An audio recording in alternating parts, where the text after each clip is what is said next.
Olá, meus irmãos do canal Palavra de Luz e também aqui do nosso mini curso. Sejam bem-vindos.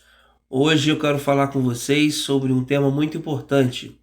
Como vocês sabem, eu sou Adriano Lessa, sou terapeuta de casais. E hoje eu quero falar com vocês sobre esse tema, a família, a unidade do casal. Eu estou aqui com a Bíblia, tradução na linguagem de dias de hoje, e vou estar lendo e em seguida vamos estar dando continuidade aqui à nossa aula de hoje. Gênesis capítulo 2, no versículo 18 ao versículo 24. Diz assim: Depois o Senhor disse: Não é bom que o homem viva sozinho. Vou fazer para ele alguém que o ajude, como se fosse a sua outra metade. Depois que o Senhor Deus formou da terra todos os animais selvagens e todas as aves, ele os levou ao homem para que pusesse nome neles. E eles ficaram com o nome que o homem lhes deu. Ele pôs nomes nas aves e em todos os animais domésticos e selvagens. Mas para Adão não se achava uma ajudadora que fosse como a sua outra metade. Então o Senhor Deus fez com que o homem caísse num sono profundo. Enquanto ele dormia, Deus tirou uma das suas costelas e fechou a carne naquele lugar. Depois dessa costela, o Senhor formou uma mulher e levou ao homem. Então o homem disse: Agora sim, esta é carne da minha carne, osso dos meus ossos. Ela será chamada de mulher, porque Deus a tirou do homem. É por isso que o homem deixa o seu pai e sua mãe para se unir à sua mulher, e os dois se tornam uma só pessoa. Sem dúvida, ao ler esse texto bíblico, nós entendemos que a família é um projeto de Deus. Foi o próprio Deus que formou, que projetou, que idealizou a família. Haja visto falarmos de família hoje é um grande desafio, sem dúvida, pois muitos já não acreditam nesse sistema. Eu digo sistema, pois a família, de uma forma, no seu sistema conjugal, a família ela forma ali um sistema, né? A organização do casal, digo, as funções deles no relacionamento, seu comportamento, como eles lidam entre eles. Daí surge a importância de haver também uma terapia de casais. Então a família ela forma um sistema conjugal, isto é, a forma como eles se organizam. Tá?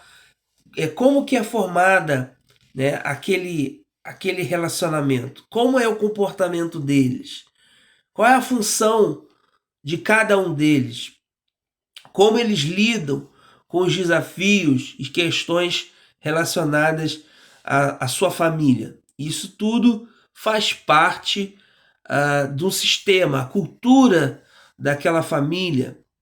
Isso é o sistema conjugal. Vamos estar falando agora sobre pilares importantes para o relacionamento do casal. Coloquei aqui para nós o primeiro pilar, comunicação assertiva. Vamos estar abrindo a Bíblia em Efésios capítulo 4, no versículo 25. Efésios capítulo 4, no versículo de número 25. Efésios capítulo 4, versículo 25. Depois vamos ler o versículo 29, o 31 e o 32. Nos diz assim: Por isso, não mintam mais, que cada um diga a verdade para o seu irmão na fé, pois todos nós somos membros do corpo de Cristo. Versículo 29. Não digam palavras que fazem mal aos outros, mas usem palavras boas que ajudem os outros a crescer na fé e a conseguir o que necessitam, para que as coisas que vocês dizem façam bem aos que ouvem. Versículo 31. Abandone toda amargura, todo ódio, toda raiva. Nada de gritarias, insultos e maldades. E o versículo 32 diz: pelo contrário, sejam bons e atenciosos uns para com os outros, e perdoem uns aos outros, assim como Deus, por meio de Cristo, perdoou vocês.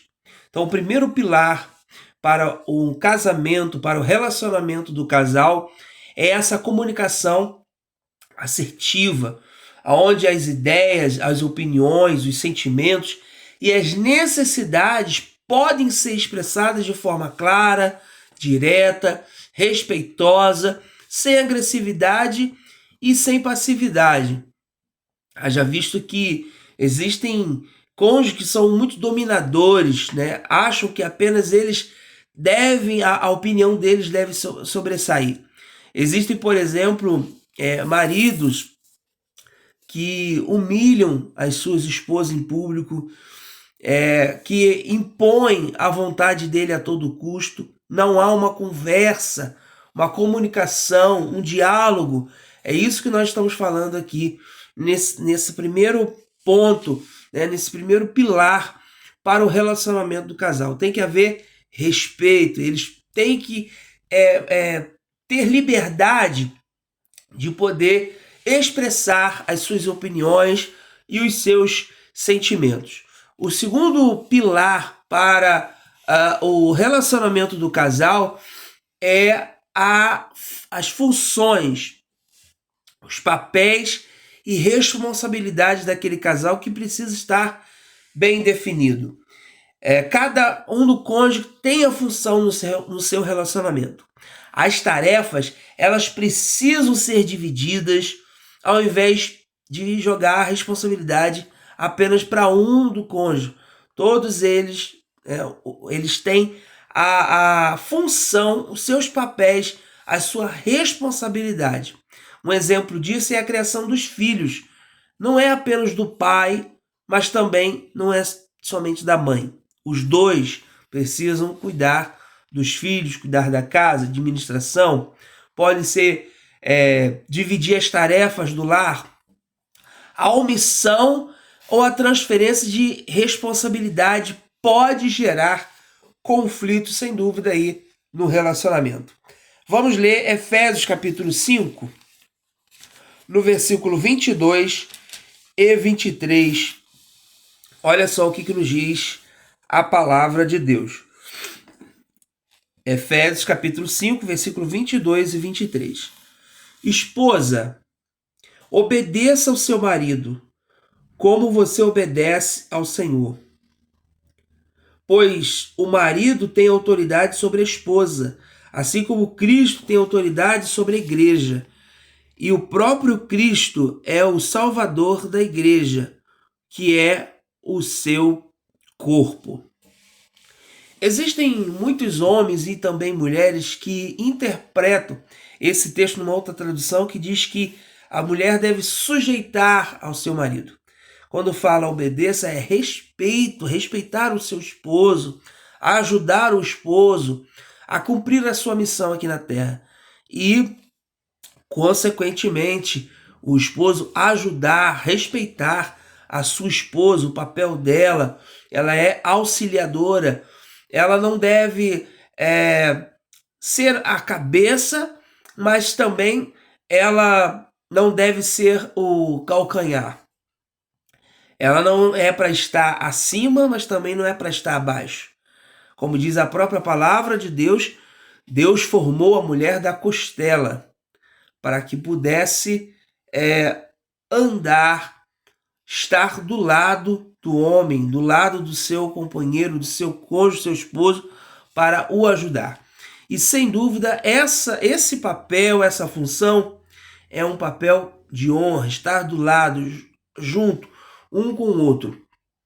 Existem duas questões que eu quero falar com vocês aqui nesse vídeo, que é a questão do feminismo e do machismo. Os dois pensamentos são extremos. Por quê?